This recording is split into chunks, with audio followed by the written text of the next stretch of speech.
You know, for almost 100 years, we've been captivated by one of history's biggest mysteries, the Indus Valley Civilization. I mean, we're talking about this massive, brilliant Bronze Age society that, from our point of view, just poof, vanished. So, how does that even happen? How does a civilization with millions of people just disappear off the map? It's a question that's stumped historians for ages. But today, we're going to dig into it. We'll unpack the myths and uncover a story that isn't really about a collapse at all, but about an incredible transformation. And I want you to really grasp the scale we're talking about here. This wasn't some small kingdom. At its peak, this civilization stretched all the way from the Himalayas down to the Arabian Sea. Get this, it was bigger than ancient Egypt and Mesopotamia combined. This was a massive, sprawling, interconnected world. Okay, so before we dive into how they vanished, let's get a handle on who these people actually were. What made them so special? What did they build that still blows our minds today? Well, for starters, the Indus people were absolute geniuses when it came to urban planning. Their cities, you've probably heard of Mohenjo-daro and Harappa, were laid out on these perfect grids. They had sophisticated water and sewage systems that were just way ahead of their time. They even had standardized weights and measures for trade and an extensive trade network that went on for thousands of kilometers. And oh yeah, a complex written language that, to this day, nobody has been able to decipher. Seriously, this was a highly organized, super advanced society. Now, the golden age of this civilization has a name that just nails it: the integration era. It's exactly what it sounds like, a time when this whole massive region came together and acted as one. So, for about 700 years, between roughly 2600 and 1900 BCE, something pretty incredible happened. All of these distinct local cultures that had been doing their own thing, they started to merge. They created this single, huge, unified civilization. All of a sudden, you see the same kind of pottery, the same seals, the same architecture popping up everywhere. It was truly their golden age. Okay, so archaeologists basically break down Indus history into three main chunks. First, you have the regionalization era. That's when all the local cultures were forming. Then comes the integration era, the peak we just talked about. And then there's the localization era. And that last one, I want you to remember that name because it's the key to solving this whole puzzle. All right, which brings us to the biggest myth of them all, the one we really need to bust wide open. And that's the idea that this amazing civilization just suddenly collapsed. You know the story you always hear, right? Some big catastrophic event happens and boom, everything comes crashing down. It's dramatic, it's a good story, but the actual evidence on the ground tells us something much, much slower and way more interesting. Let's go back to that timeline. Remember that final phase, the localization era? It lasted for 600 years. Let that sink in. 6 centuries.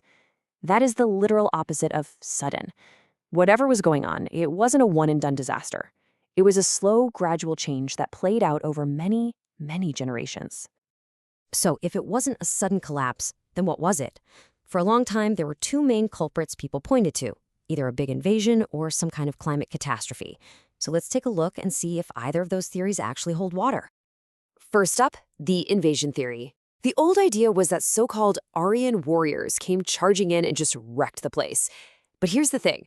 When archaeologists actually went looking for proof, burned layers, signs of battle, the supposed massacres, they came up empty.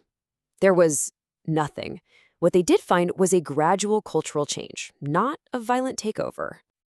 Okay, so what about the other big one, climate change? The story goes that a huge drought hit, the rivers dried up, and everyone starved. It's a really compelling idea, except it has one tiny, massive problem. And this is where the story gets completely flipped on its head. The climate data actually shows the exact opposite of what you'd think. Their golden age, that big integration era, it kicked off while the climate was getting tougher and there was less rain. These people didn't just survive in those conditions, they figured out how to thrive. Now, that's not to say climate played no role at all. It did. Rivers did change their course, they did slowly dry up over centuries. But the key word there is slowly. The Indus people were incredibly resilient. They adapted. So climate was a factor, a constant pressure, for sure, but it wasn't the single killer blow that the old stories made it out to be. So if it wasn't an invasion, And it wasn't a sudden climate apocalypse. Then what in the world happened? Well, the answer has been right there in front of us the whole time. It's in that final phase we talked about, the era of localization. This is the single most important thing to understand. The Indus Valley Civilization didn't collapse. It didn't die. It changed. It decentralized. That big unified system broke apart, and it transformed into a network of smaller regional cultures. It just changed its shape. And this really shows you what that shift looked like. During their peak, you had this one massive, unified culture with huge cities and widespread trade. But during the transformation, you see all these diverse regional cultures popping up. Smaller towns become the new centers of gravity. People are trying new things, new ways to live. They didn't disappear, they reorganized. This wasn't a failure, it was adaptation. And we've got the numbers to prove it. Just look at the Gujarat region. Archaeologists found that a staggering 63 sites from the peak era continued right on into that later localization period. That's not a story of abandonment. That's a story of continuity. People stayed, they just started doing things differently. So this really reframes the entire story, doesn't it? It's not a tragedy about a lost civilization. It's the beginning of a whole bunch of new stories. And it's a story about a legacy that is still with us today. See, the Indus people never actually went anywhere. They adapted, they moved, their culture evolved, and they became the foundation, the literal building blocks for the great civilizations that came next in South Asia. Their legacy is just woven into the fabric of the subcontinent. You can still see it today, in farming techniques they pioneered, in the trade routes they established, in craft traditions that were passed down for centuries. This isn't a ghost story about a lost world. It's a story about resilience and about the deep roots of a culture that never really left. And that kind of leaves us with a pretty big question, doesn't it? If the Indus Valley people didn't really vanish, but just changed, it makes you wonder, how many other lost civilizations from our history books didn't actually collapse? How many just transformed? Maybe, just maybe, we've been looking at the end of these stories all wrong.